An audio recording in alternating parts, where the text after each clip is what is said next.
दोस्तों बहुत बहुत स्वागत करता हूं। बड़े शर्म की बात है, बिहार में जय भीम बोलने पर एक शख्स की निर्मम तरीके से हत्या कर दी गई, लेकिन नीतीश कुमार चुपचाप बैठे हैं, मोदी सरकार चुपचाप बैठी है, ये जो चिराग पासवान है ये भी चुपचाप बैठे हैं। लेकिन जहां जहां अत्याचार हो रहा है वहां पर बसपा जा रही है, पीड़ितों को इंसाफ दिलाने का काम कर रही है, पीड़ितों के साथ खड़ी नज़र आ रही है। बिहार के सीतामढ़ी में एक जगह है बेलसंड, वहाँ के वार्ड नंबर 1 में अवधेश पासवान नाम के शख्स ने जय भीम बोला। उसके बाद कट्टरपंथियों ने उनकी निर्मम तरीके से हत्या कर दी। मनुवादियों ने, कहा जा रहा है, उनकी निर्मम तरीके से हत्या कर दी। बड़ा सवाल यह है, क्या बिहार में, इस देश में जय भीम बोलना गुनाह है? आखिर वो पार्टियां कहाँ हैं जो अम्बेडकर को अपना आदर्श मानती हैं, जो खुद को अम्बेडकरवादी कहती हैं? इस पूरे घटना को अगर किसी ने संज्ञान लिया है तो वो है बसपा सुप्रीमो मायावती जी। खबर ये आ रही कि मायावती जी ने पीड़ित परिवार से फ़ोन पर भी बात की है। मायावती जी को जैसे पता चला कि सीतामढ़ी में इस तरह की वारदात हुई है, वो भावुक हो गईं और उन्होंने तुरंत अपने बिहार प्रभारी रामजी गौतम को उस स्थल पर, घटना स्थल पर भेजा और उन्होंने पीड़ित परिवार से मुलाकात की, ढांढस बंधाया और पीड़ित परिवार को इंसाफ दिलाने की बात कही। ख़ास तौर से जो बिहार के एसपी, सीतामढ़ी के एसपी हैं, उनको भी फ़ोन लगा दिया और कहा कि इस परिवार को किसी भी कीमत पर इंसाफ मिलना चाहिए। रामजी गौतम ने क्या कुछ कहा है वो आपको दिखाऊंगा, लेकिन दोस्तों बड़ा सवाल यही है, क्या इस देश में जय भीम बोलना गुनाह है? और वो लोग कहाँ गए जो खुद को अम्बेडकरवादी कहते हैं, खुद को अम्बेडकराइट कहते हैं कि हम बाबा साहेब के रास्ते पर चल रहे हैं?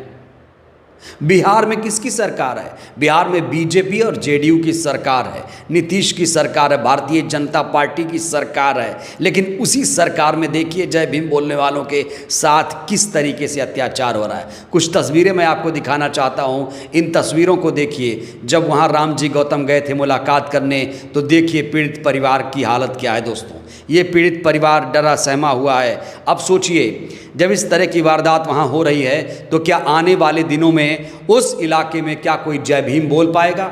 मुझे तो नहीं लगता कि कोई जय भीम बोल पाएगा। जब किसी की जान ही ले ली जाएगी, जय भीम बोलने पर हत्या कर दी जाएगी, तो आप समझ सकते हैं कि बाबा साहेब से, इस संविधान से लोगों को कितनी दिक्कत है। आए दिन संविधान पर हमला, लोकतंत्र पर हमला, बुद्ध की मूर्ति तोड़ी जाती है, बाबा साहेब की मूर्ति तोड़ी जाती है, जय भीम बोलने पर मारा जाता है। ये किस तरह का राष्ट्र बनाया जा रहा है? इस घटना के तुरंत बाद रामजी गौतम घटनास्थल पर पहुंचे थे। उन्होंने न सिर्फ पीड़ित परिवार से मुलाकात की, बल्कि फ़ोन लगाया पुलिस अधिकारी को और पूरे घटना के बारे में विस्तार से जानकारी दी और कहा कि इस परिवार को इंसाफ मिलना चाहिए। आइए दिखाते हैं आपको वीडियो, किस तरीके से बीएसपी की टीम यहाँ पहुँची थी और न्याय की इस लड़ाई में बसपा इस परिवार के साथ खड़ी है। देखिए ज़रा। मैं राज्यसभा सांसद रामजी गौतम बोल रहा हूँ, राष्ट्रीय कोऑर्डिनेटर बहुजन समाज पार्टी। नमस्कार। ये जो अवधेश पासवान की जो हत्या हुई है और उसमें अभी तक क्या कार्रवाई हुई है? पोस्टमार्टम रिपोर्ट का इंतजार में है और वरीय अधिकारी के दिशा निर्देश के आलोक जो भी कार्रवाई हो रही है। अभी एफआईआर हुआ कि नहीं हुआ? इन लोगों ने एफआईआर में नाम बताए, एफआईआर तो सेम पे ही हो गई, तो उसमें अभी कोई अरेस्ट हुआ कि नहीं हुआ? एक ही को अभियुक्त है और ये 3 लोग बता रहे हैं अभियुक्त, 3 बता रहे हैं, 3 लोग अभियुक्त है उसमें और आप एक अभियुक्त बता रहे हैं। तो एक ही को किए हैं, 3 नाम बता रहे हैं आप। इनकी दोबारा एफआईआर में उन नामों को ऐड करिए। देखिए वो जानबूझ के 2 नाम हटाए गए, एक नाम एक लिखा गया और पूरे यहाँ पे सारे लोग 100-150 लोग यहाँ पे इकट्ठे हुए हैं। सुना जाए सर, सुना जाए सर। लिखित रूप से आवेदन वो लोग स्वयं आकर के थाना पर उपस्थित होकर उसमें किसी प्रकार का न कोई दबाव था, न किसी प्रकार का कोई डर। तो यहाँ पर इनका ये कहना, मेरी बात सुनिए, इनका ये कहना है कि जो भी आपका अधिकारी इधर आया हुआ था, वो जैसे इन लोगों ने 3 नाम बताए, उन लोगों ने पेन छोड़ दिया, कह रख लो, अपने आप लिख लेना एफआईआर, मैं जा रहा हूँ। ये 2 आदमियों को बचाने का पूरा प्लान है। आप इनको मौकाए वारदात वापस आइए, इनकी बात को सुनिए और 2 आदमी अगर आप नाम बढ़ाइए उनको। सुना जाए सर। एक्चुअली में क्या हुआ है कि सेम डे जिस दिन घटना घटी है रात में, उसके सुबह होकर के इन्होंने रोड जाम किया था। एसडीओ और एसडीपीओ सर दोनों वहाँ पे उपस्थित थे, हम भी उपस्थित थे। इन लोग के सीसीटीवी फुटेज का जो भी था, इन लोग के इच्छा था कि हम लोग के सीसीटीवी फुटेज दिखाइए। सीसीटीवी फुटेज दिखाया गया, लोग संतुष्ट हुए।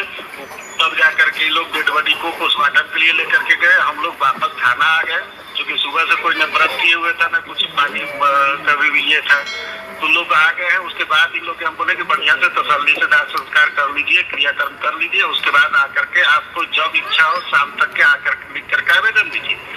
तो इन्होंने ही अपने स्वेच्छा से ही लिख करके आवेदन दिए हैं, थाना पर उपस्थित होकर के दिए। कोई नहीं सकते हैं।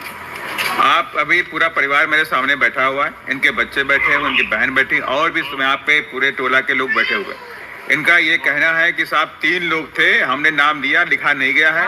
सब 3 लोग थे, आप उनके नाम को ऐड करिए, आप अनुसंधान में लीजिए, और दोषी हैं तो उनको भी आप बढ़ाइए। हाँ, एफआईआर हुई थी कि मौत हुई है एक आदमी की जय भीम बोलने से, उसकी हत्या कर दी गई, अभी तक अरेस्ट नहीं हुआ, और ऊपर से इनके परिवार को धमकी मिल रही है। और उनको प्रोटेक्शन भी नहीं है, आसपास कोई यहाँ पे पुलिस वाला भी दिखाई नहीं पड़ रहा कि कोई कल को इन पे हमला कर दिया करके। आज तो आए थे महेश मान जी, इस तरह का तो कोई बात नहीं बताया कि धमकी उनकी कोई दे रहा है।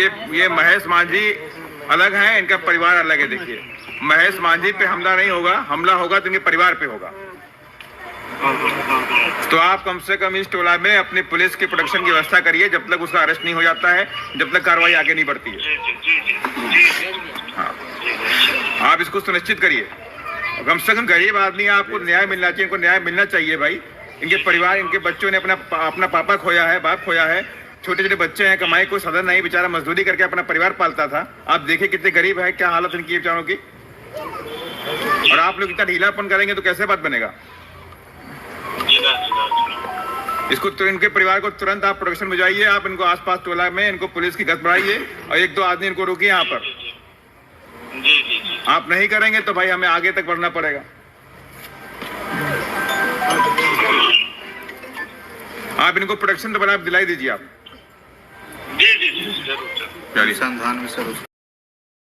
तो अत्याचार के खिलाफ बीएसपी इस समय मैदान में है। न्याय की लड़ाई में इस समय बसपा पूरी ताकत के साथ खड़ी है। यूपी में आप देख रहे हैं दलितों के साथ किस तरीके से अत्याचार हो रहा है। वहाँ पर भी मायावती जी के निर्देश पर बसपा प्रतिनिधि मंडल पहुँचता है और पीड़ित परिवार को इंसाफ दिलाने का काम करता है। जो लोग कह रहे हैं कि बसपा कुछ नहीं कर रही है, मायावती जी तो एकदम शून्य हो गई हैं, एकदम डीएक्टिव हो गई हैं, शायद उन लोगों को ये नहीं पता है। मायावती जी तुरंत पीड़ित परिवार से बातचीत करती हैं, अपने सांसदों को भेजती हैं, जहां दलितों के खिलाफ अत्याचार हो रहा है वहां पर अपना प्रतिनिधि मंडल भेजती हैं। ये खबर कोई नहीं दिखाएगा, सब लोग आएंगे श्रेय लेने के लिए, मैं बाबा साहेब का अनुयायी हूँ, मैं बाबा साहेब का बड़ा भक्त हूँ, मैं तो बाबा साहेब के बताए रास्ते पर चलता हूँ। ये सब बकवास है, कोरी बकवास है। एक ही पार्टी इस समय दिखाई दे रही है जो बाबा साहेब के रास्ते पर चल रही है, वो है कांशीराम जी की पार्टी, मायावती जी की पार्टी बीएसपी। बीएसपी इस समय मैदान में है, बिहार से लेकर उत्तर प्रदेश तक और दक्षिण भारत में भी बीएसपी का विस्तार हो रहा है। अब कुछ लोग कहेंगे भैया बसपा तो शून्य है, बसपा के कोई विधायक सांसद नहीं है। अरे जिनके विधायक सांसद हैं वो क्या कर रहे हैं, जिनकी सरकारें हैं वो क्या कर रही हैं। जय भीम बोलने पर मारा जा रहा है, वो लोग क्या कर रहे हैं। तो लानत है ऐसे सांसद विधायक रखने पर, जहाँ लानत है ऐसे मुख्यमंत्री पद, लानत है ऐसे सीएम की कुर्सी पर बैठने पर, जहाँ जिस प्रदेश में जय भीम बोलने पर किसी को मार दिया जाए। बहरहाल इस वीडियो में इतना ही। जिस तरीके से अवधेश पासवान की हत्या की गई है दोस्तों, क्या लगता है आपको, क्या जो अपराधी हैं उन्हें सज़ा मिल पाएगी? क्या सज़ा होनी चाहिए ऐसे अपराधियों की? प्रतिक्रिया दीजिएगा। बहुत बहुत धन्यवाद।